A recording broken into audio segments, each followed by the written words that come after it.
12월 첫 주 우리 하나님 말씀 또 함께 살펴가도록 하겠습니다. 자, 오늘 사복음서 이제 6번째 시간이고요.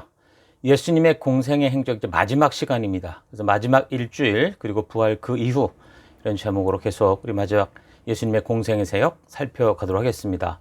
자, 지난주일 우리는 예수님의 그 공생의 이 마지막 한 주일을 앞둔 그 시점까지 살펴봤습니다.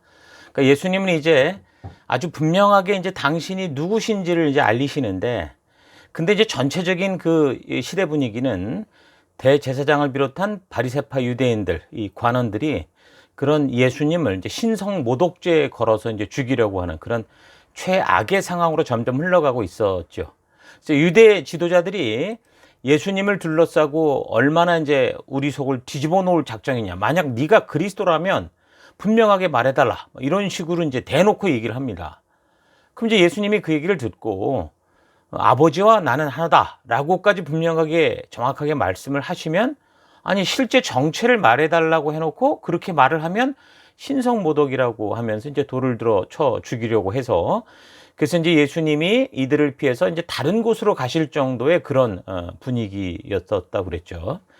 그래서 하나님께서는 이제 인간을 믿어주시고 그렇게 우리에게 모든 것을 맡겨주시는데, 이런 하나님을 바르게 알지 못하고 하나님의 의도를 온전히 알지 못하고 이제 오해하고 자기들의 생각대로 이렇게 다른 하나님을 착각하고 있으니까 그 사사시대부터 이제 그런 일들이 벌어지지 않았습니까? 그러니까 사사시대를 비롯한 그 이후에 모든 시대의 백성들이 이 또 관원들이 살아갔던, 그러니까 다 자기 생각에 옳은 대로 행동하면서 그렇게 결국 인류 역사가 세상의 골짜기로 떨어지는 그런 역사로 이제 그렇게 흘러간 것이 지금 오늘 이 시간까지다라는 걸 잘 기억해야 됩니다. 그러니까 교회를 다니고 성경과 하나님을 안다고 해도 이 성경과 역사를 통해서 바르게 하나님의 그 마음을 만나는 거듭남이 없으면 이 자기 생각과 이제 자기 기대대로 가득 차서 실제 메시아를 보내주시고 그 말씀대로 살아갈 길을 확실하게 보여주어도 이게 분별이 안 되는 겁니다. 그리고 자기식의 하나님을 만들고, 그러니까 결국은 교회 안에서조차 우상숭배에 빠져 있는 그런 모습들이 되는 거죠. 그래서 지금 하나님께서 예수님을 이 땅에 직접 보내셔서 그 죽음의 골짜기에서 지옥으로 가는 이 백성들을 다시 구원해서 원래 하나님께서 인도하시고 이끄시고 이루시고자 했던 그 사명의 길, 그 언약의 길로 회복시키고자 하는 그런 역사를 지금 진행하고 계신 거죠. 그래서 예수님도 그 온전한 길로 이 백성들을 인도하기 위해서 직접 이 땅에 오셔서 하나님이 처음부터 이루시고자 하셨던 그 아버지의 뜻을 알려주시고 목숨을 바쳐서 회복할 수 있는 그 길, 원래의 길로 다시 되돌이키는 그런 일을 하시는 겁니다. 그래서 공생애의 사역 여정에서 행하신 모든 표적이나 이적 모든 말씀이 그런 회복을 위한 거다라는 걸 우리가 기억해야 됩니다. 자, 그래서 이제 예수님의 이제 공생애를 그런 식으로 지금 숨가쁘게 달려오셨는데, 이제 예수님의 공생의 마지막 유월절 십자가를 지시기까지, 그리고 그렇게 죽으시고 부활하신 후 이 땅에 40일 동안 계시면서 행하셨던 그 일들, 그러니까 죽기까지는 일주일 정도가 남아있는 그 여정, 그리고 그 이유를 우리가 살펴가도록 하십시다. 자, 6월절 이제 6일 전, 그러니까 토요일이 되거든요. 안식일입니다. 그러니까 예수님은 이 베다니 나사로의 집, 그러니까 마리아 마르다의 집으로 가시게 됩니다. 그러니까 예루살렘에서 베다니가 약 3km 정도 떨어졌다고 그랬었죠.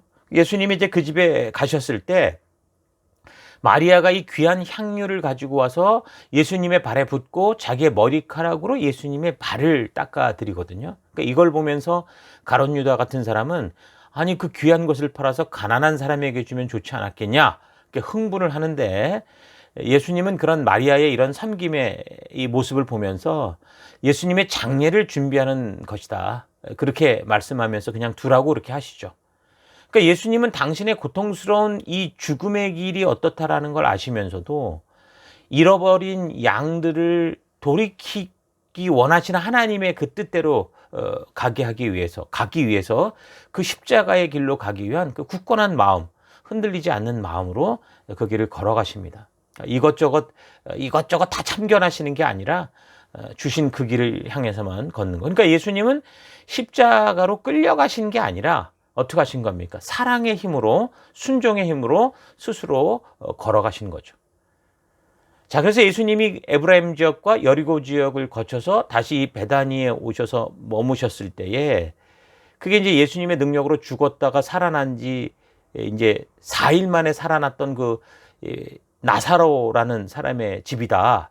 이제 이런 이야기가 이제 또 퍼지기 시작하면서 뭐 사람들이 뭐 떼지어서 몰려 들어와서 예수님을 보기도 했지만 그러나 예수님만이 아니라 그렇게 죽었다 살아났던 이 나사로를 보려고 그렇게 했습니다. 그러니까 나사로는 그러니까 뭐라는 거예요? 예수님이 살리신 부활의 증인이었다라는 겁니다. 어떤 사건에서 어떤 일이 사실이었는지를 아는데 가장 중요한 게 뭡니까? 증거요, 증인 아닙니까? 그러니까 증인은 굉장히 중요한 존재입니다. 그러니까 예수님이 혹시 어떻게 되신다고 해도 나사로를 중심으로 그가 죽음에서 살아난 이 사실을 본 모든 사람들은 모두가 증인이 돼서 계속해서 이 나사로를 살리신 예수님에 대한 소식을 전하게 될 것이고, 그러니까 더불어서 예수님께서 메시아 되심을 대해서도 전하게 되겠죠. 그래서 이제 예수님을 죽이려고 했던 이 대제사장들과 그리고 관원들이 이제는 그 증거까지 다 증인까지 다 없애려고 그 죽었다 살아났던 나사로까지 이제 죽이려고 이제 모의를 하기 시작합니다. 자, 그게 이제 안식일에 있었던 이 사복음서가 보여주는 내용들이고요. 그리고 그 다음 날이 이제 유월절 5일 전이죠. 그러니까 일요일입니다. 그러니까 예수님이 예루살렘 성으로 들어오신다는 그 소문이 퍼지니까 유월절 축제에 왔던 그 수많은 사람들이 막 종려나무 가지를 꺾어서 들고 나와서 호산나 호산나 뭐 주의 이름으로 오시는 이 곧 이스라엘의 왕이여 막 환호하면서 자기들의 겉옷을 벗어서 예수님께서 이제 나귀를 타고 들어가는 그 길에다 깔아드리는 거죠. 왕으로서의 이제 존중과 인정을 하는 겁니다. 그러니까 이 장면은 스가랴서 9장 9절에 그 예언됐던 말씀의 성취라고 볼 수 있죠. 시온에 따라 두려워하지 마라. 보아라, 너의 임금이 오신다. 어린 나귀를 타고 오신다라고 했던 그 말씀이 이제 그대로 이제 성취되는 것을 우리가 볼 수 있습니다. 그러니까 그 시대 사람들이나 뭐 제자들은 사실 그 의미를 잘 몰랐을지 모르지만 예수님께서는 지금 어떻게 하시는 겁니까? 그 구약에 예언하고 말씀하셨던 것처럼 온 열방의 왕으로서 예루살렘으로 입성을 하시는데 아주 겸손히 정말 구약의 예언 그대로 그렇게 들어오시면서 마치 왕의 대관식을 하는 것과 같은 거죠. 자, 예루살렘 성전 정문이 원래 동쪽으로 향해져 있거든요.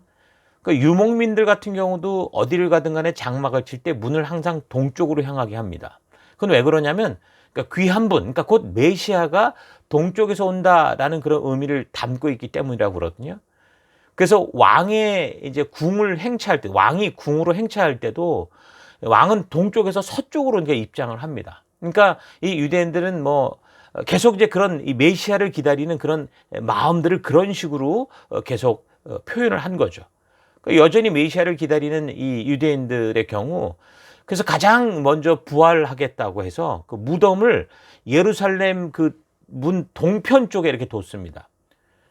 거기가 이제 감람산 있는 쪽이니까. 그래서 예루살렘 동편에 있는 그 감람산 같은 경우는 뭐 유대인의 무덤으로 지금 가득 차 있다고 그러죠. 그러니까 예수님은 지금 만왕의 왕으로 그의 백성들 가운데 오신 것인데 그 시대 그곳에서 호산나를 외치는 이 모든 사람들은 그 진정한 의미를 몰랐잖아요. 그러니까 그런 걸 보면 구약의 말씀처럼 정말 그 왕이 오시지만 너무 겸손해서 그가 왕인지조차 모를 그런 정말 말씀 그대로의 그 일들을 성취하며 오시는 그런 모습을 볼 수 있습니다. 그때 이제 호산나를 외치며 즐거워하던 사람들은 이제 많은 군중들 앞에 예수님께서 공개적으로 드러내시는 이런 걸 보면서 아마 예수님이 자기들이 기대하는 그런 메시아로서 그런 역할을 행해 줄 거라고 이제 그런 기대가 가득 차서 예수님을 아주 최고로 올려드리고 왕으로 이제 추대하는, 원래 오병이어의 기적을 보면서도 그런 것들을 원했었잖아요. 그런 것들을 행동한 겁니다. 그래서 이제 그렇게 예수님은 모든 사람들의 환영을 받는 것 같았지만, 그런데 어떻게 해요? 며칠 뒤 예수님께서 자기들이 기대하는 대로 움직이지 않는 그런 거를 확인하게 되니까 저들이 들고 깔았던 종려나무 가지가 아니라 이제는 돌멩이를 들고 던지는 그런 일들로 순식간에 변화되는 그런 모습을 볼 수 있죠. 자, 아무튼 예수님은 그래서 이제 죽으시기 5일 전 일요일에 이런 행적을 행하셨고요. 다시 이제 날이 저물어서 베다니로 가시는 이제 그런 일들이 5일 십자가에 죽으시기 5일 전의 행적이었습니다. 자, 그리고 고난당하시기 4일 전, 그러니까 이제 월요일인데 베다니에서 예루살렘으로 오실 때 좀 시장하셨는지 잎사귀가 무성한 그 무화과 나무를 보시면서 열매를 찾으셨었습니다. 그래서 거기를 가봤는데 아무것도 없는 거예요. 그래서 예수님이 그 나무를 향해서 이제 영원히 이제 열매를 맺지 못할 거고 열매를 먹지 못할 거다, 그렇게 말씀을 하시거든요. 근데 이 말씀은 단지 당신이 배고픈데 뭘 먹질 못해서 화가 나서 하신 말씀이 아니라 전체적인 흐름의 그 맥락으로 볼 때 지금 열매 없는, 분명히 정말 하나님께서 그 역할을 맡겼는데 열매 없는 유대 이 바리새인들을 향한 비유의 말씀이다라는 것을 우리가 또 이렇게 잘 인식해야 됩니다. 그러니까 정말 예수님께서 이 땅에 오셔서 진정한 하나님의 나라를 이루셔야 될 때, 정말 이제 그분이 오셨고 이제 그분과 같이 협력해야 될 그때 어땠습니까? 먼저 이 언약 백성으로 그런 일을 준비하고 감당할 수 있도록 열방의 제사장이요 거룩한 하나님 나라 백성으로 구별하여 보낸 이 백성들이 어떻게 하는 거예요? 하나님의 그런 뜻과는 전혀 상관없는 삶을 살았던 겁니다. 그래서 이제 그 일을 이루기 위해서 예수님이 오셨을 때 이들은 함께 하나님 나라를 이루어가는 동력자가 아니라 오히려 무거운 짐짝 같은 그런 모습이 된 그런 걸 볼 수 있는, 그런 걸 말하는 거죠. 여러분, 우리도 지금 예수님이 우리와 함께 하나님이 주신 이 사명을 감당할 때, 우리가 지금 그렇게 하고자 할 때 정말 그것을 즉시 감당하는 그 예수님과 동역할 수 있는 동역자 같은 교회고 그런 준비된 성도로 살아가고 있는지, 아니면 예수님이 오셨을 때 이건 도저히 어떻게 갱생의 방법, 회복의 방법이 없어서 심판해야 될 그런 무거운 그 종교의 짐짝만을 지고 가는 그런 삶을 살고 있지 않은가, 좀 차분히 좀 되돌아볼 필요가 있겠습니다. 자, 그래서 어쨌든 예수님이 성전에 도착하시게 되는데 메시아가 오셔서 3년 반이나 지금 하나님만이 행하실 수 있는 최고의 증거를 보이시면서 그 하나님의 이 뜻을 전해도 이 성전은 지금 여전히 부패해 있었습니다. 전혀 변화되지 않는 익숙한 이 자기들의 종교의 그 모습 그대로 죄악 가운데 뒹굴고 있었죠. 예수님이 처음 사역을 시작하실 때 이 성전을 뒤집어 엎으시면서 내 집은 만민이 기도하는 집이다, 분명하게 말씀하셨었죠. 다시 말해서 이 성전은 하나님의 온전한 뜻에 합당하게 회복되고 그 하나님의 말씀대로 살아가며 하나님의 말씀으로 세워지는 그런 집이 되어야 된다고 그렇게 말씀하시는 건데, 유대인들은 이 중요한 장소를 여전히 자신들의 권세와 부를 축적하는 그런 수단으로만 이용하고 있었던 겁니다. 여러분, 오늘날도 교회에 와서 예배를 드리고 봉사하고 헌신하는 그런 이유들이 정말 하나님의 진심을 알기 때문에 흩어진 이 마음을 바로잡아서 하나님의 부르심 앞에 바르게 회복하는 것, 정말 하나님의 진심을 아는 곳이어서가 아니라 그저 그냥 익숙한 종교적 목적을 이루기 위해서 내가 바라고 기대하고 원하는 것을 이루어낼 수 있고 성취할 수 있기 위한 그런 어떤 목적을 위한, 자신의 목적을 위한, 자기의 기대를 위한 그런 행동인지 좀 잘 생각해 봐야 됩니다. 우리가 이렇게 교회로 모이고 성도로 부름을 받게 된 이유, 그 부르심을 여러분 절대 잊지 말아야 됩니다. 그 부르심의 목적을 잊지 않는다면 요즘처럼 코로나 바이러스로 인해서 예상치도 못한 그런 일들이 벌어졌잖아요. 어떤 상황 속에서도 우리가 지금 쉽게 만날 수 없는 그런 상태가 됐다라는 겁니다. 그러나 우리가 어느 장소에서 모이든 정말 우리를 부르신 하나님의 그 부르심의 뜻을 안다면 아무 상관이 없죠. 우리가 선 곳이 그곳이 교회가 될 수 있고 그곳에서 예배가 드려지고 그곳에서 전도가 이루어지고 그곳에서 하나님의 마음이 전해지는 것, 그게 바로 오늘 우리가 살아가는 부름받은 이유인 거죠. 근데 그렇지 않고 만약에 거꾸로 부르신 목적과 사명을 잊어버리거나 왜곡하면 어떻게 됩니까? 지금처럼 코로나 바이러스가 다 없어지고 아무리 거대하고 신령한 예루살렘 성전에 수만 명이 모여서 엄청난 규모의 예배를 드린다라고 해도 그곳에는 하나님이 함께 하시지 않는다라는 분명한 성경의 그 메시지를 계속 보여주고 있는 겁니다. 자, 그래서 처음 6월절에 성전에 오셔서 이 장사치들의 판을 다 뒤집어 엎으시면서 경고하셨던 것처럼 공생의 마지막 6월절을 준비하는 이때도 예수님은 그 장사치들의 판을 다 뒤집어 엎고 성전뜰로 다니지 못하게 그렇게 하십니다. 자, 그러니까 이제 이런 일을 또 겪게 되는 대제사장들 또 관원들이 이걸 보고 회개하고 바른 길로 돌아오는 게 아니라 자신들이 원하는 바를 지적하고 온전케 하려는 그 예수님을 향해서 더더욱 분노하고, 그래서 예수님을 어떻게 해서든 없애버리려고 하는 그런 일들, 자꾸 그런 분위기로 흘러가게 되는 거죠. 자, 이런 것이 이제 복음서가 보여주는 월요일의 행적이었습니다. 자, 그리고 이제 고난당하시기 3일 전, 이제 화요일인데, 어제 예수님께서 저주했던 그 무화과 나무가 말라버린 것을 제자들이 이제 보게 됩니다. 그래서 이제 그런 얘기 때문에 이제 수근수근 얘기할 때 예수님께서 너희가 만약 이 산도로 저 바다로 빠지라고 해도 마음에 의심을 품지 않고 그대로 되리라고 믿으면 이루어질 거다. 그런 말씀을 해 주시죠. 자, 근데 이 말씀은 성전 이 정결 사건과 연결이 되어서 이제 해석이 돼야 되는데, 하나님의 뜻이 이루어짐에 있어서 유대 바리새파 같은, 그러니까 이 사람들의 이런 종교적 이 권세를 갖고 있는 이런 모습들이 산 같은 모습인 거죠. 그렇게 산처럼 단단히 서서 방해하고 어지럽힌다고 해도 그런 종교의 산들은 다 깎일 거고 낮은 골짜기는 다 메워져서 결국 하나님의 뜻만이 온전히 이루어질 거다. 그런 말씀을 해주시는 겁니다.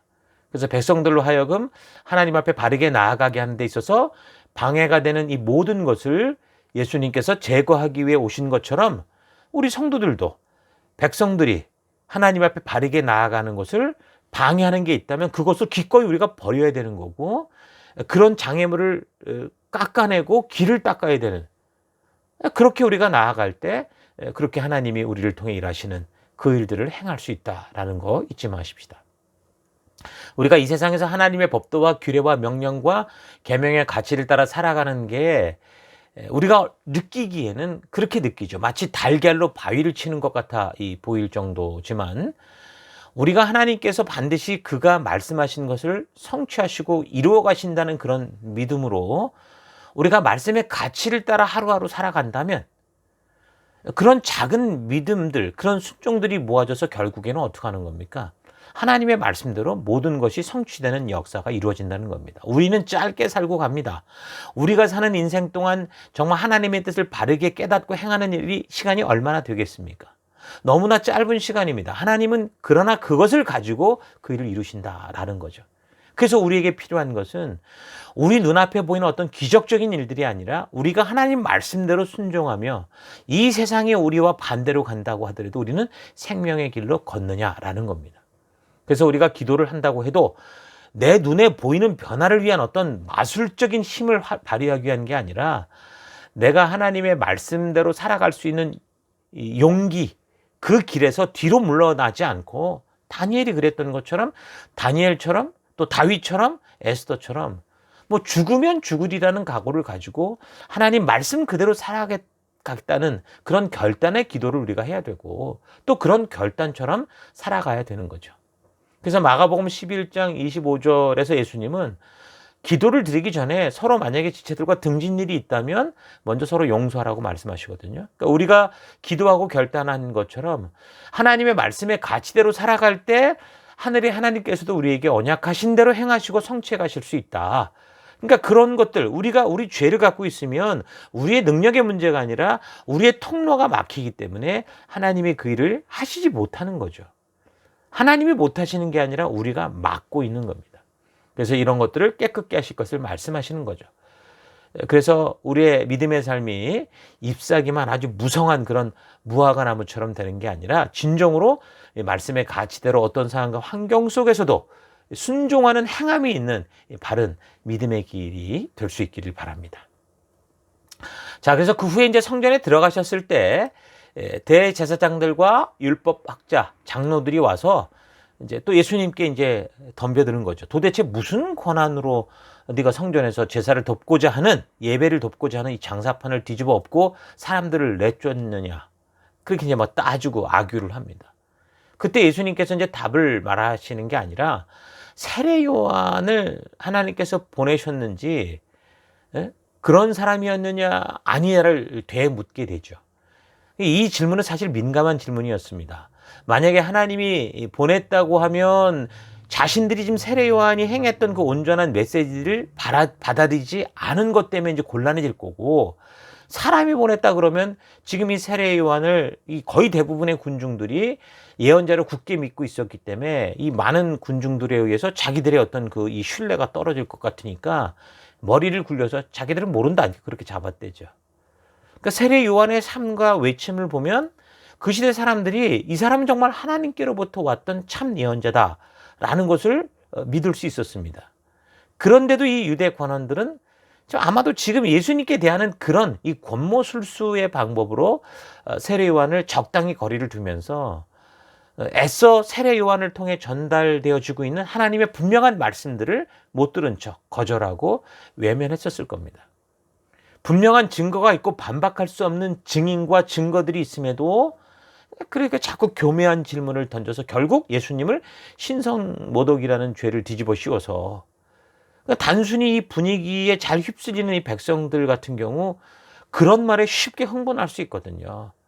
그래서 자기들의 위치를 지금 위협하는 뭐 세례 요한이 됐든 예수님이 됐든 아마 다른 어떤 존재가 나타난다고 해도 그런 선한 사람들, 순종하는 사람들을 다 매장시키고 죽이는 일들을 하는 이 그런 자신들의 속내가 이 예수님의 질문에 이 답을 잘못하면 군중들 앞에 드러나니까 자기는 모르겠다 이렇게 잡아떼는 거죠. 그래서 예수님께서도 말씀하십니다. 이미 저들이 어떤 것인지는 다 알고 있기 때문에 너희가 대답을 안 하면 나도 너에게 대답을 하지 않겠다. 그러면서 이제 저들이 뭔가 이거를 꼬투리를 잡아서 넘어뜨리려고 했던 올무에 빠지지 않으시죠. 자, 그러면서 예수님께서 이제 이 포도원 소작인의 비유, 그래서 이제 하나님의 사랑을 품은 선지자들을 이 주인이 보냈는데 다 죽이고, 그리고 이제 하나님의 사랑의 실체라고 할 수 있는 그 아들을 보냈는데도 결국 자기들의 욕심에 빠져서 그 아들까지 죽이는 그런 그 시대 관원과 대제사장들의 현실을 분명하게 이제 이렇게 선포하시죠. 그러니까 이제 대제사장들과 관원들, 바리새파 사람들은 이 이야기를 들을 때 이게 누구 얘기인지를 알죠. 자신들의 이야기라는 걸 알고, 거기에 이제 예수님 자신은 하나님께서 보내신 분명한 메시아요, 또 하나님의 아들이라는 사실을 확증하게 하는 그런 증거들로 인해서 예수님은 어떻게 해서든 빨리 죽이고 싶은데, 근데 이제 군중들이 무서워서 예수님께 손을 대지 못하고 전전긍긍하는 그런 시간들이 흘러갑니다. 자, 그 외에도 예수님은 계속해서 예수님을 함정에 빠뜨리려고 자꾸 시비를 거는 이 바리새파 사람들과 뭐 세금에 관한 그런 이야기들, 또 이제 사두개파 사람들과는 부활에 관한 이야기들, 이런 것들을 통해서 분명한 진리의 말씀을 해주셨기 때문에 이 바리새파나 사두개파가 다 덤벼들어서 예수님을 말로 넘어뜨리려고 해도 어쩌지 못하는 그런 일들이 계속됩니다. 그래서 이 바리새파 사람들이나 사두개파 사람들이 예수님은 결국 어떻게 하지 못하고 말문이 다 막혔다 그러니까 이번에는 율법학자가 성경의 가장 핵심 중요한 계명이 뭐냐 이런 식으로 묻죠. 그래서 예수님께서 말씀하십니다. 그게 하나님 사랑, 이웃 사랑, 신명기, 레위기, 거기에 나오는 그 말씀을 분명히 얘기해 주십니다. 이것이 모든 율법과 예언서, 구약 전체를 말하는 거죠. 구약의 메시지, 그러니까 하나님의 뜻이다라는 걸 분명하게 알려주십니다. 여러분, 구약의 그 긴 역사의 율법의 말씀들, 그리고 선지자들의 외침이 결국 하나님의 사랑으로 시작된 거고, 그 하나님의 뜻은 결국은 뭐라는 겁니까?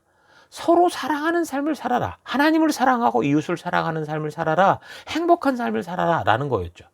그래서 하나님께서 우리에게 원하시는 것은 이 율법, 종교적인 어떤 법칙을 잘 지켜라 그게 아니라 이 율법을 주신 하나님의 그 진심, 이 사랑의 마음을 바르게 알고 그 의도를 알고, 그래서 하나님이 보내신 그 땅 속에서 하나님의 진실한 뜻을 따라 서로 사랑하며 살아가는 그런 삶, 그게 하나님이 우리에게 원하시는 겁니다.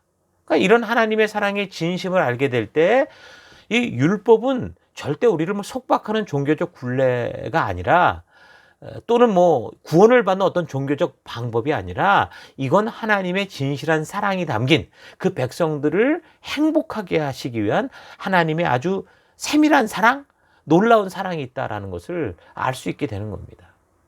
그러니까 사랑하는 마음이 있을 땐 그 법들이 정말 바르게 보이죠. 그러니까 우리가 연애할 때도 그러잖아요. 누군가를 사랑하면 정말 스스로가 어떤 법이라도 둘 간의 그 어떤 관계 속에 어떤 법이라도 만들어서 지키려고 하죠. 진정한 사랑에 빠지면 정말 남부끄러운지도 모르고 내가 사랑하는 사람을 위해서 정말 표현하고 섬기고 심지어 부모가 눈에 보이지 않을 정도로 그렇게 행동하잖아요. 그런데 이제 그런 사랑이 어느 순간 식으면 어떻게 됩니까? 기꺼이 그렇게 사랑하는 마음 속에 그냥 사랑의 법에 구속되기 원하고 속박되기 원했던 그런 모든 것들이 이제는 귀찮아지고 힘들어지고 점점 더 자기를 어떤 족쇄는 어떤 옥조이는 그런 어떤 멍해같이 느낄 때가 많지 않습니까? 그래서 우리에게 필요한 게 뭡니까? 이 하나님의 말씀을 법으로, 종교의 법으로, 종교로 만나지 말고 그 하나님의 진심, 하나님의 의도 속에 그 절절한 사랑의 마음, 하나님의 원래 그 의도를 아는 그 마음을 가지고 우리가 만날 수 있어야 됩니다. 자, 예수님은 그렇게 이제 바리새파들의 직접적인 함정을 만들려는 그런 수작들 속에 오히려 더 정확한 율법의 의미와 하나님의 진실한 뜻을 알게 해주시고 저들에게 무엇이 잘못된 것인지를 이제 드러내 보이시는데 이제 예수님도 지금 당신이 오신 분명한 그 이유를 정확하게 계속 이제 알게 해주십니다. 그러니까 예수님은 또한 이제 미래의 예루살렘에 있어질 그런 예언까지도 하시는데 이런 종교적 가식과 외식으로 가득 찬 이 예배당, 예루살렘 성전이 이런 식으로 모이면 돌 위에 돌 하나도 남지 않고 다 무너져 버릴 거다. 이런 예언도 하시고요. 그리고 이제 그 예언의 말씀이 사실 불과 30-40년 뒤, AD 70년에 로마에 의해서 이제 그대로 성취되는 것을 우리가 또 알 수 있습니다. 자, 그러면서 예수님은 또한 이제 인류의 종국사적인 종말의 날이 또 어떻게 될 거다라는 것도 말씀을 해 주시거든요.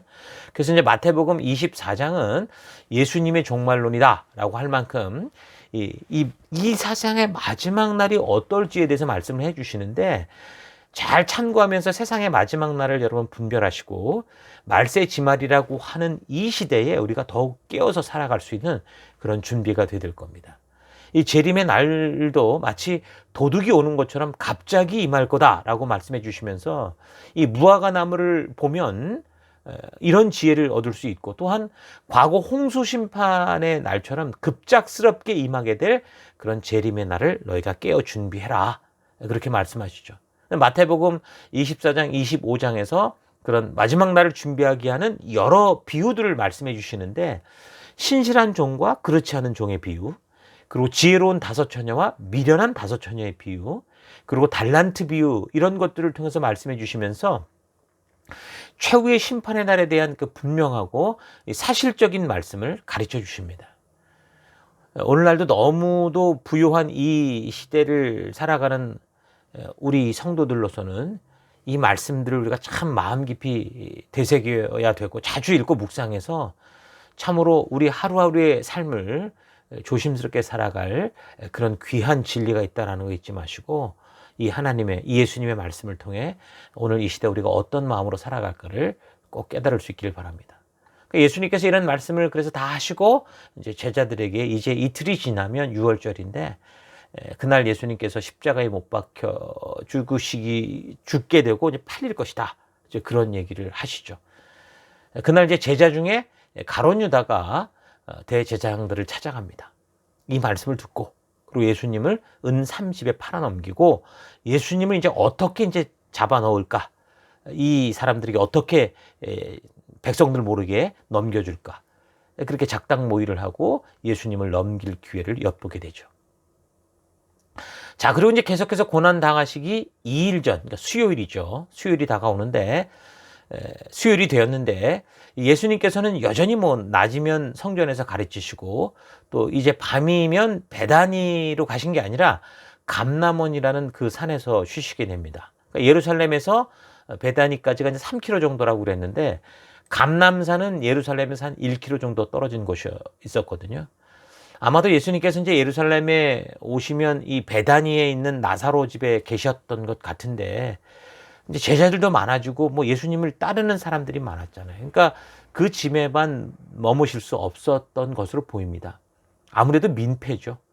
그래서 그래서 이제 감람산을 이용하신 그런 것으로 볼 수 있습니다. 그러니까 보편적으로 이 고난주간 행적을 적은 자료들에서는 수요일에 대한 기록이 없다 그렇게 나오거나, 또는 마리아의 향유를 부었던 사건이 이날이 있었다 그러는데, 두란노 서원에서 나온 그 연대기 성경이 있는데 거기를 통해 살펴보면 마리아의 향유 부은 사건은 요한복음을 근거로 볼 때 6월절, 그러니까 금요일 6월절 6일 전, 이미 아까 그래서 처음에 말했죠. 그러니까 에브라임을 거쳐서 여리고를 가셨다가 베다니로 오셨던 그 토요일, 안식일, 그때고, 그 장소는 죽었다 살아난 나사로의 집이다. 이제 이런 거를 알 수 있습니다. 자, 수요일의 행적에 대해서는 매일 성전에서 백성들을 가르치던 예수님이 수요일에만 그냥 휴식을 취했다라고 볼 수는 없죠. 그것도 지금 죽음의 날이 다가오는 걸 분명히 알고 계신데, 그러니까 분명히 성전을 찾으셨을 거고, 먼 곳에서 예루살렘을 방문하고 있는 이 백성들은 예수님의 말씀을 들으려고 이른 아침부터 이제 성전에 모여들었을 것으로 보입니다. 그런 이들에게 이제 예수님께서 계속 천국 복음을 가르쳐 주시고 저들이 나아갈 바를 가르쳤을 것을 우리가 충분히 상상할 수 있죠. 그러니까 마지막이 올수록 믿는 사람들은 이제 그 분위기를 보면 점점 더 믿게 되는데, 그렇지 않은 사람들은 이 바리새파들의 경우처럼 더욱더 이제 분노가 쌓여가는 걸 볼 수 있습니다. 그래서 오늘 이 시대도 그렇게 보일 때가 많죠. 믿는 사람들은 믿음이 점점 더해지고, 그렇지 않은 사람들은 정말 세상의 바닥으로 가는 걸 봅니다. 그러니까 자신의 믿음을 잘 점검해보고, 그래서 이 부유한 세대 속에서 그 미련한 다섯 처녀 같은, 내가 예수를 믿고 기다린다고 하면서도 이 세상을 즐기는 그런 인생이 아니라 하나님의 약속을 믿음으로 하루하루 이제 도적같이 임할 그런 재림의 때를 준비하는 그런 삶을 살아갈 수 있길 바랍니다. 그래서 예수님께서 내가 온 것은 세상을 심판하려 함이 아니라 구원하러 오셨다. 그 마지막 설교를 하시죠. 당신이 이 땅에서 이제 행하신 그 진리의 말씀들은 예수님이 당신의 생각대로 한 게 아니라 당신을 보내신 하나님께서 그 백성들에게 말하라 하신 대로 전할 뿐이다. 이런 말씀도 분명하게 해주시는 거죠. 그래서 우리가 예수님을 바르게 만나면 하나님을 만날 수 있는 겁니다. 그래서 우리는 예수님을 바르게 알게 되면 하나님을 만나게 되는 거고, 하나님의 그래서 말씀대로 살아가는 그 말씀이 귀중한 그 열방의 제사장 나라가 되고 거룩하게 구별된 백성이 돼서 결국 어떻게 산다는 겁니까? 하나님이 주신 그 법도와 규례와 명령, 계명의 가치, 그러니까 하나님의 의도를 따라 이 시대 속에서 살아가게 된다라는 거죠. 그러면 이 세상의 가치와는 완전히 다른 하늘의 가치를 가지고 살아가는 그런 백성이 되는 겁니다. 자, 그리고 이제 유월절을 보내기 위한 이 장소를 찾아서 제자들을 보내시는데, 그래서 이제 유월절을 그렇게 준비하게 하십니다. 근데 뭐 예수님은 유월절에 이제 잡히시고 돌아가시기 때문에 정작 유월절에 만찬을 드시는 게 아니라 유월절 전날 목요일에 유월절 만찬을 제자들과 이제 나누시게 됩니다. 그래서 이제 그렇게 목요일 이제 드디어 고난의 날이 하루 전으로 다가오게 됩니다. 자, 그래서 이제 최후의 만찬을 나누시게 되는데, 그곳에서 이제 제자들의 발을 친히 씻기시면서 너희도 이렇게 창조주 하나님이 피조물 된 인간에게 무릎을 꿇고 섬기고 사랑한 것처럼 그렇게 섬기고 사랑하고 살면 복이 있을 거다. 그런 말씀을 해주시죠. 또한 그때 이제 예수님께서 처음으로 이제 새 계명에 대해서 언급을 하시는데, 당신이 우리를 사랑해 주신 것처럼 서로 사랑해라. 그것이 이제 새 계명이다. 그렇게 말씀을 해주십니다. 근데 뭐 이 계명은 그동안 뭐 하나님의 진심을 우리가 몰랐기 때문에 무슨 새 계명이라고 새로운 것처럼 들리지만, 사실은 하나님께서 우리를 처음 창조하실 때부터, 그리고 이 땅이 한번 물로 망하고 노아와 약속하실 때도, 그리고 모두가 바벨탑으로 무너진 이후 아브라함과 약속하실 때도, 그리고 신의 산 언약을 맺으실 때도 항상 변함없이 하셨던 그런 말씀입니다. 우리에게 주신 사랑이셨죠. 이제서야 이제 깨닫게 되니까 우리에게 새로운 계명이다 그렇게 되는데, 예수님께서 이 새 계명을 언급하셔도 또 다른 것을 주셨다라는 게 아니라 하나님의 진심을 알게 하시고 하나님의 백성들을 향한 그 절절한 마음이 사랑이다라는 거, 사랑이었다라는 것을 그 말씀해 주시는 겁니다. 그래서 이 세상에서 사는 동안 사랑의 삶을, 서로 사랑하는 삶을 살아라 하시면서 당신은 이제 우리가 이제 가게 될 영원한 천국의 처소를 예비하러 가겠다, 그렇게 하시는 거죠. 그러면서 이 땅에 남게 될 이런 사람들을 위해서 예수님을 사랑한다면 예수님께서 말씀해 주신 것을 지켜라. 그러면 성령 하나님을 보내셔서 보혜사로 하여금 우리와 항상 함께 해주시고 인도해 주시겠다, 그런 약속을 주십니다. 자, 그렇게 이제 최후의 만찬을 자리에서 그런 일들을 행하시고 제자들과 이런 최후의 만찬을 나누시고 예수님이 이제 제자들을 데리고 겟세마네 동산으로 가셔서 이제 기도하시게 되죠. 그러니까 예수님은 그렇게 고난의 십자가의 길로 인해서 흐르는 이 땀방울이 핏방울이 되도록 고통스럽게 이제 기도를 하시는데, 이 가룟 유다, 예수님을 팔아먹은 이 가룟 유다는 어떻게 조용한 곳에서 예수님을 넘길까 싶다가 바로 이때가 찬스다. 그래서 남들은 기도하러 가는데 그는 이런 유대 관원과 대제사장을 데리러 갔겠죠. 그래서 이제 이 기도하던 이 한적한 장소 겟세마네로 이들을 데리고 옵니다.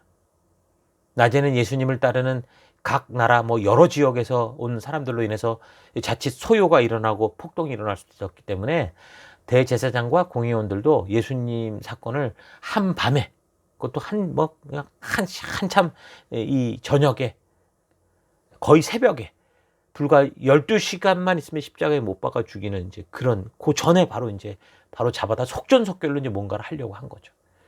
자, 그렇게 그곳 겟세마네에서 예수님은 잡히시게 되는데, 그 당시 대제사장이었던 가야바 집으로 이제 끌려가시게 됩니다. 근데 그곳에서 또 이제 안타까운 일이 있었죠. 베드로가 새벽녘 다굴기 전에 예수님을 3번 부인하게 될 거다, 그렇게 이제 예수님께 말을 들었었는데, 이제 그런 일들이 정말 생깁니다. 그러면서 절망하고 참 무너지죠. 바로 전날 예수님을 자기가 지키겠다고 해놓고 그런 위기 속에서 예수님이 보는 앞에서 그렇게 예수님을 부인할 수밖에 없었던 베드로는 좀 한없는 나락으로 떨어지는데, 사실 이런 모습이 우리의 모습이고 저의 모습입니다. 참, 그래서 우리가 또 이 베드로를 통해 우리가 과연 어떻게 살아갈지를 잘 깊이 생각해 볼 필요가 있을 것 같습니다. 그래서 우리 함부로 막 공략하고 그러지 말아야 되겠습니다. 위기를 만날 때 정말 의롭게 죽을 수 있고 남을 위해 죽을 수 있는 그런 용기를 준비해야 되지만, 뭔가 자기가 다 이룰 것처럼 그렇게 얘기하는 건 좀 자제해야 되겠죠. 예전에 세월호 사건에도 똑같은 시각에서 살겠다고 도망쳐 나왔던 선원들과 또 그 위험 속에서 한 생명이라도 더 건지겠다고 애쓰는 그런 사람들의 영상을 본 적이 있었는데, 그래서 우리가 잘 살려고 애쓰기보다 그런 위기의 순간에 정말 잘 죽기 위해서 준비하는 그런 삶을 살아야 될 것 같습니다. 위기 속에서 목숨을 구걸할 것인지 아니면 목숨을 주어서 희생할 것인지, 여러분의 평소의 이 삶을 통해서 단단히 결심하고 또 말씀대로 순종하고 결단하는 준비가 꼭 필요합니다. 돈이 필요하고 좀 더 편안하게 살기 위해 몸 버리고 마음 버리는 그런 일은 너무 쉽게 벌어지죠. 그러나 우리가 하나님의 뜻대로 살고자 하면 정말 결단이 필요합니다. 다니엘처럼 뜻을 정하고 결단을 한다고 해도 그렇게 살려고 하지 못하는 그런 경우가 많은데, 그러니까 우리가 정말 하나님 말씀 앞에 우리가 바르고 온전하게 서는 날마다의 삶, 신실한 삶, 우리가 삶을 살아갈 수 있기를 바랍니다. 베드로의 이런 모습을 가지고 손가락질할 게 아니라 저게 나의 모습이다 깨닫고 바르고 온전히 준비하는 우리가 됐으면 좋겠습니다. 자, 그래서 예수님은 그렇게 금요일 새벽에 이제 잡히시게 된 거죠. 그래서 대제사장 가야바 집으로 끌려갔다가 다시 그 새벽에 일부러 이제 그 소집된 산헤드린 공의회, 유대인 이 국회로 끌려가는 거죠. 그래서 그곳에서 대제사장과 관원들의 이 각본대로 예수님을 죽이기로 하고, 자신들에게는 사람을 죽일 법적 권한이 없었기 때문에, 그래서 이제 로마의 총독 빌라도에게 예수님을 끌고 갑니다. 근데 빌라도도 이런 골치 아픈 일에 끼어들고 싶지 않았기 때문에 예수님이 원래 이제 나사렛 출신이었기 때문에 자기가 통치하는 지역하고는 달랐거든요. 당시 나사렛 갈릴리 지역 그리고 베레아 지역을 통치하던 사람이 헤롯 안티파스니까 그 헤롯 안티파스가 마침 예루살렘에 와 있었을 때 그에게 이제 예수님을 보내죠.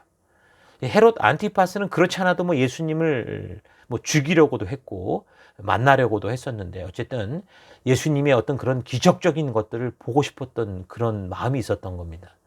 그래서 예수님을 이제 앞에 놓고 이것저것 많이 물어보는데 예수님이 한마디도 대답을 하지 않으십니다. 뭐 그렇게 시간이 흘러가니까 이제 이 각본대로 흘러가야 되는 이 대제사장들과 율법학자들이 소동을 일으키면서 계속 고소를 하니까 이 경비병들과 함께 예수님을 아주 희롱하고 모욕한 다음에 이 안티파스가 다시 이 사람을 예수님을 다시 빌라도에게 보내게 되는 거죠.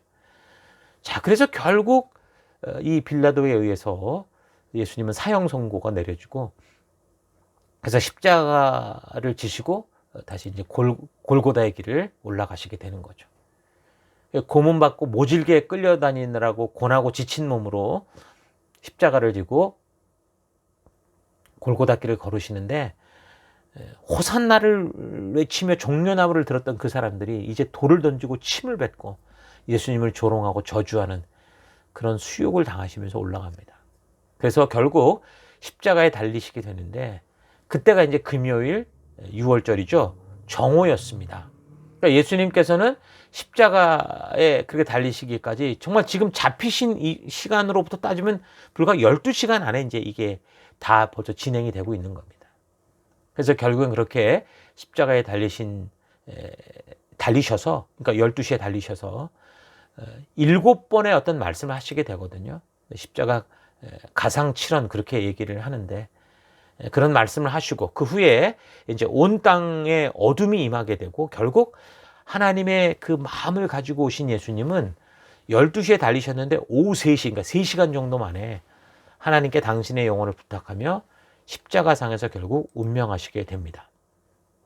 인간을 지은 하나님이 인간 손에 죽으시기는 했지만 예수님의 이런 죽음의 모습을 잘 읽어보면 죽음이 예수님을 데려간 게 아니라 예수님께서 죽음을 허락하는 것을 볼 수 있습니다. 그러니까 골고다의 십자가의 길을 아까 끌려온 게 아니라 스스로 걸어가셨다고 했던 것처럼 이 죽음으로 가는 길도 끌려가는 게 아니라 스스로 허락하여 죽음으로 들어가신 거죠.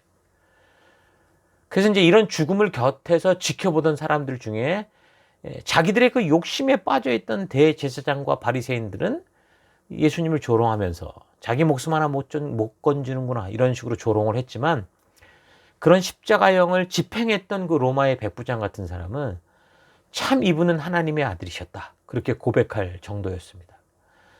뿐만 아니라 공회원들 중에는 이제 예수님의 하나님 되심을 부인할 수 없었던 양심 있는 사람들이 있었었죠. 예수님의 죽으심을 보고 있던 그 사내들인 공회원 요셉과 니고데모 같은 사람은 빌라도를 찾아가서 이제 예수님의 시체를 거둘 수 있게 해달라. 그렇게 해서 예수님의 시체를 거두어서 준비한 고운 배로 또 예수님의 시신을 싸서 바위를 깎아 만든 그 무덤에 장사를 지내고 이제 돌로 입구를 이제 막아 놓게 됩니다. 또 이제 그 예수님이 이미 예언하셨던 말씀이 있었기 때문에 유대 관원들은 이 로마의 빌라도를 찾아가서 로마의 군사들로 하여금 이 무덤을 지킬 수 있도록 그렇게 요구해서 이제 로마의 군사들이 그 무덤을 지키는 그런 상황이 되는 겁니다. 자, 그렇게 결국 십자가에 죽으신 예수님은 어떻게 된 겁니까? 죽음 권세에 잡혀서 그 돌무덤 가운데 나오지 못하고 영원히 돌아가신 게 아니라 당신 스스로 죽고 장사된 지 사흘 후에 다시 부활할 것이다. 여러 번 예언을 하셨던 것처럼 금요일에 돌아가시고 사흘 후인 주일 아침 이른 새벽에 죽음의 권세를 깨뜨리고 3일 만에 이제 부활을 하시게 됩니다. 할렐루야인 거죠. 하나님의 그 백성을 향한 사랑은 절대로 그렇게 영원히 죽어 있을 수 없다라는 거, 이걸 분명하게 보여주는 겁니다. 그래서 그 사랑이 다시 영원한 생명으로 살아나신 거죠. 자, 그래서 예수님은 그 시신을 찾아왔던 막달라인 이 마리아를 만나시고 부활의 소식을 알리십니다. 특히 엠마오로 가던 그 두 제자를 만나시는데 예수님께서 이제 부활하신 후에도 보면 하셨던 일이 뭡니까? 하나님의 말씀을 바르게 깨닫게 해서 이 백성들로 하여금, 제자들로 하여금 하나님이 우리를 부르신 자리에 서게 하는 거였습니다. 예수님이 행하신 가장 주된 사역은 뭡니까? 결국 바로 하나님의 말씀, 하나님의 마음을 온전케 전하는 것이었죠. 그래서 성도된 우리 또한 이 말씀, 이 하나님의 마음, 하나님의 그 의도를 바르게 전하는 이 사명, 그게 우리에게 있다. 우리가 그래서 부름을 받았다. 그래서 우리를 전도인이라, 그래서 우리가 셀 속에서 하나님의 가족이다 부르는 거 잊지 마시기 바랍니다. 자, 그리고 그 후에 예수님은 제자들을 만나시는데 그때 이제 마침 도마가 없었습니다. 그래서 이제 그 후에 8일이 지나서 다시 제자들이 모인 곳에 나타나시는데 처음에 자리에 없었던 도마에게까지 당신이 못 박혔던 손과 또 창에 찔렸던 옆구리에 손을 넣어보게 하시고 믿음을 가질 수 있는, 바른 믿음을 가질 수 있는 그런, 듣고도 믿는 믿음을 가질 수 있는 그런 믿음으로 나아가도록 격려를 하시죠. 그러니까 예수님의 부활을 목격한 베드로를 비롯한 이 갈릴리 지역 출신의 이제 제자들은 그 이후 이제 고향으로 돌아가서 어부의 일을 합니다. 그러니까 제자들이 부활하신 예수님을 만나고서도 왜 갈릴리 돌아왔는지에 대해서 성경이 언급하지는 않는데요.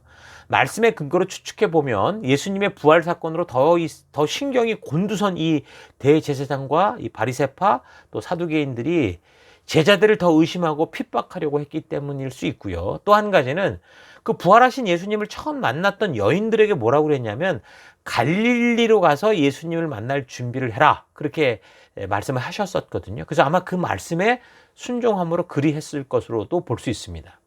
자, 그래서 예수님께서는 그 갈릴리 호숫가로 가셔서 제자들을 만나시죠. 그래서 제자들을 먹일 생선과 빵도 준비하셔서 먹이시면서 베드로에게는 너가 나를 사랑하느냐 그렇게 묻지요. 그러면서 내 양을 쳐라. 그렇게 생명이 생명을 낳는 이 귀한 사역을 부탁하시는 겁니다. 그리고 이제 베드로가 나중에 어떤 시기에 이 세상의 사역을 마무리 짓고 또 우리 하나님 계신 곳으로 가게 될 건지 그것도 예언을 해 주시죠. 그래서 이제 예수님의 제자로서 해야 될 사명, 하나님의 사랑으로 생명들에게 이 전할 이 전도의 사명을 부탁하시고 말씀하십니다. 그게 마태복음 28장에 나오는 그 말씀이죠. 그래서 이런 예수님의 부활에 있어서 가장 강력한 이 증거는 바로 증인들이거든요. 근데 이 처음에 여인에게 나타나셨고, 그리고 이제 엠마오로 가는 제자들에게도 나타나셨고, 그리고 11명의 제자들만 목격한 게 아니라 거기에다가 또 보면 한 번에 500여 명이 넘는 형제 자매들에게도 보이셨다. 그런 기록이 있습니다. 사도 바울이 사역할 때 그 사역 중에도 그 500여 명 중에 속해서 그 예수님의 그 승천과 부활을 봤던 사람이 있었다. 그런 기록이 있거든요. 고린도전서 15장에 보면 그런 말씀이 있지 않습니까? 그래서 예수님의 부활은 수많은 증인들에 의해 증거되고 있는 겁니다. 그래서 우리가 이 말씀을 읽을 때 이 성경은 증언록이다라고 봐도 과언이 아니라는 거 잊지 마십시오. 그 후에 예수님은 이제 자신을 믿지 못해 하던 육신의 형제, 그 형제들이 처음에 믿지 못해서 예수님을 조롱하고 그랬었잖아요. 그 초막절에 올라갈 때 그 형제 중에 이제 동생 야고보도 이제 그 부활하신 몸으로 만나 주시죠. 그리고 이제 그 후에 다시 이제 유대 지역, 그러니까 예루살렘으로 오시게 되는데 거기서 이제 사도들과 함께 모였을 때 이렇게 말씀하십니다. 너희는 예루살렘을 떠나지 말고 내가 전에 말한 대로 아버지께서 약속하신 선물을 기다려라. 요한은 물로 세례를 주었으나 너희는 얼마 안 가서 성령으로 세례를 받을 것이다. 자, 이런 또 명령을 주시면서 말씀을 해주시면서 이 제자들 마르다와 마리아 또 나사로가 살던 그 베다니 근처로 이제 그 제자들을 데리고 가셔서 손을 들어 축복을 해주셨다고 합니다. 그리고 부활한 지 이제 40일 정도의 그 사역을 그때 마치신 거고, 그리고 이제 그 제자들이 보는 그 가운데 하늘로 승천하시게 되는 거죠. 자, 이것이 이제 예수님이 이 땅에서 행하신 그 예수님의 공생의 행적의 모든 겁니다. 자, 지금까지 예수님의 공생애를 우리가 5번에 걸쳐 이제 역사적인 순서를 따라 되짚어 봤는데요.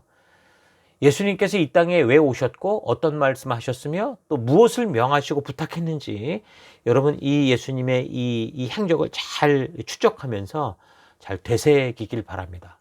이 사복음서는 예수님이 그리스도시다, 메시아다라는 사실을 분명하게 전하고 있다라는 거 잊지 마시고, 그걸 누가 전하느냐라고 할 때 바로 살아있는 증인들이 전달하는 증언집이다라는 사실을 잊지 마시고, 이 내용의 의미가 정말 살아있는 증인들의 그런 목격한 이야기다라는 걸 잊지 말고 읽어갈 수 있기를 바랍니다. 그래서 도마에게도 예수님 말씀하셨던 것처럼 듣고 믿는 자들, 듣고 믿는 믿음에 대한 그 중요성을 우리가 잘 또 깨닫고 그런 믿음으로 우리가 나아갔으면 좋겠습니다. 자, 사복음서를 차분히 여러분 되돌아보면서 그 능력에 우리 예수님께서 그 전능한 힘으로 막 일하신 게 아니라 당신이 창조주였음에도 불구하고 인간들이 가지고 있는 그 한계 속에, 그 시간의 제약 속으로, 또 장소의 제약 속에 들어오셔서 또 거기다가 막 사람들이 막 대적할 때 피해 다니시면서 끝까지 그래도 포기하지 않고 전하고자 하셨던 그 하나님의 뜻이 무엇인가? 예수님이 왜 그렇게 하셨는가? 이거 정말 여러분 꼭 깊이 되새겨 볼 수 있기를 바랍니다. 무엇보다 당신의 제자들에게 전능한 능력을 가르치고 뭐 이런 게 아니라 말씀을 통해서 하나님의 진심을 알게 해서 이 사람들이 정말 생명을 낳는 생명의 사람들로, 이 시대의 빛과 소금으로 살아갈 수 있도록 하셨던 그 우리 마음, 그 예수님의 그 뜻을 깊이 되돌아보면서 오늘날 이제 우리는 어떻게 교회와 성도로서 이런 하나님의 뜻을 따라 살아갈 수 있을까? 좀 깊이 묵상하고 참된 지혜를 얻는 여러분과 제가 됐으면 좋겠습니다. 다음 주에 계속해서 이제 우리 사도들의 행적을 살펴가도록 하겠습니다. 우리 잠시 말씀을 생각하며 우리 묵상하며 기도하십니다. 잠시 묵상하겠습니다.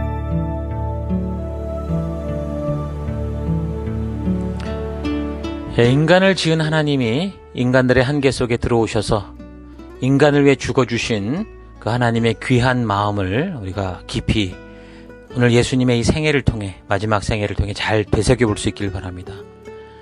바로 여러분 한 사람 한 사람을 위해서 예수님이 그 귀한 생명을 대신 대속 제물로 주신 겁니다. 그래서 여러분들이 탄생했고 여러분들이 하나님의 자녀가 되었습니다. 여러분은 소중한 존재입니다. 또한 거룩하게 구별된 사명을 가진 존재들입니다. 빛과 소금입니다. 우리가 이런 정체성을 잊지 마십시다.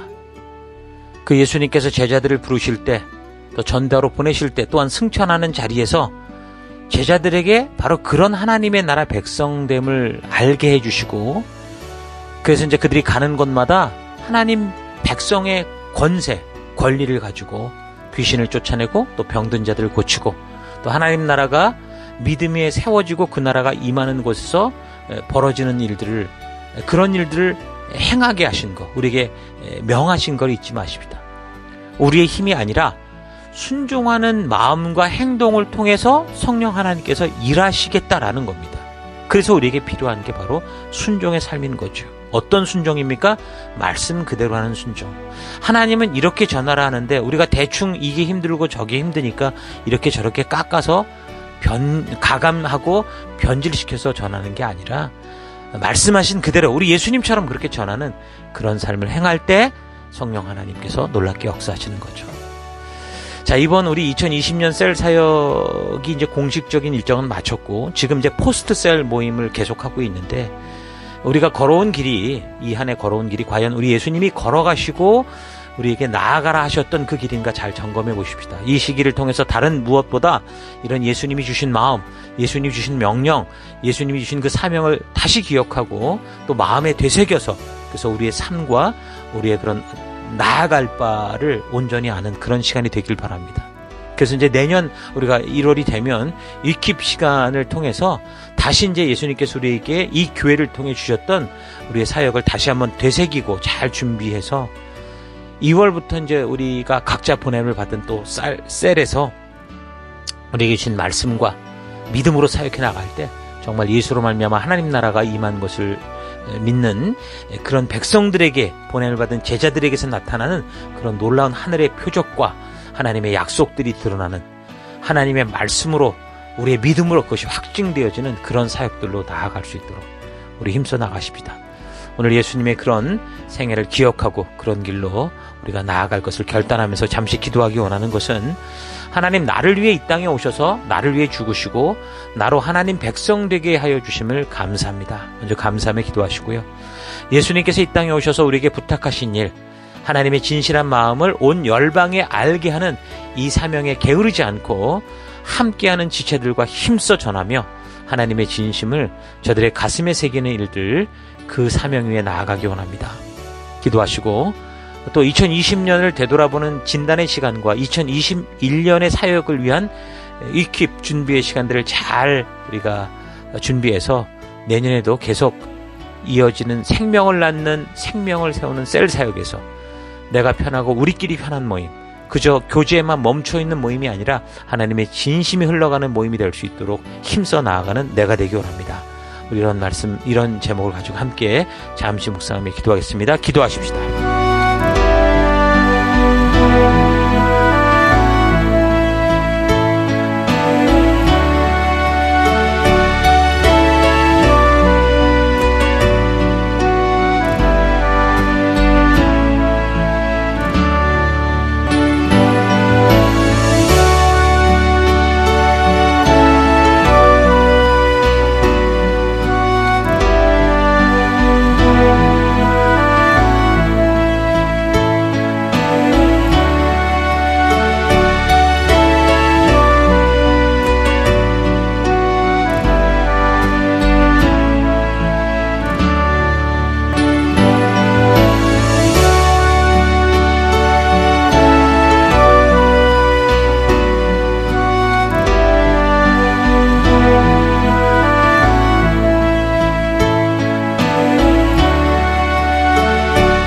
하나님, 오늘 우리 예수님의 마지막 공생의 행적을 살피면서 참 감사합니다. 나를 위해 이 땅에 오셔서 나를 위해 죽으시고 나로 하나님 나라 백성 삼아주신 것, 하나님 감사합니다. 예수님께서 이 땅에 오셔서 그래서 우리에게 부탁하셨던 일들, 우리에게 알게 하셨던 일들, 그 하나님의 진실한 이 마음, 하나님의 그 의도를 온 열방에 알게 하는 이 부르심 앞에 게으르지 않고, 하나님, 나 혼자가 아니라 우리 함께 가는 우리 지체들과 더불어서 이 교회를 통해서, 우리 셀을 통해서 하나님의 진심을 정말 그들 가운데 새기고 생명이 생명을 낳는 하나님 그런 길로 나아가기 원합니다. 또 그것을 위해서 우리 2020년을 달려왔는데 이 한 달 잘 되돌아보고 또 2021년에 그런 사역에 앞서서 우리가 또 익힙 시간을 통해 우리가 나아갈 바를 다시 한번 준비할 때, 하나님 정말 우리가 바르게 온전하게 준비되어져서 정말 생명을 낳는, 생명을 세우는, 우리를 부르신 이 하나님 나라를 세워가는 셀 사역을 통해서 정말 하나님의 뜻을 이루어가길 원합니다. 이 모임이 내가 편하고 우리끼리 편한 모임, 그저 교제에만 멈춰져 있는 그런 모임이 아니라 하나님의 진심이, 하나님의 말씀이 흘러가는 살아있는 그런 모임이 될 수 있도록 하나님 그렇게 이끌어가는 내가 되기 원하고 그렇게 가기를 결단합니다. 또 그 길로 함께 해주시고 인도하신 하나님 감사드리고 예수님 이름으로 기도했습니다. 아멘.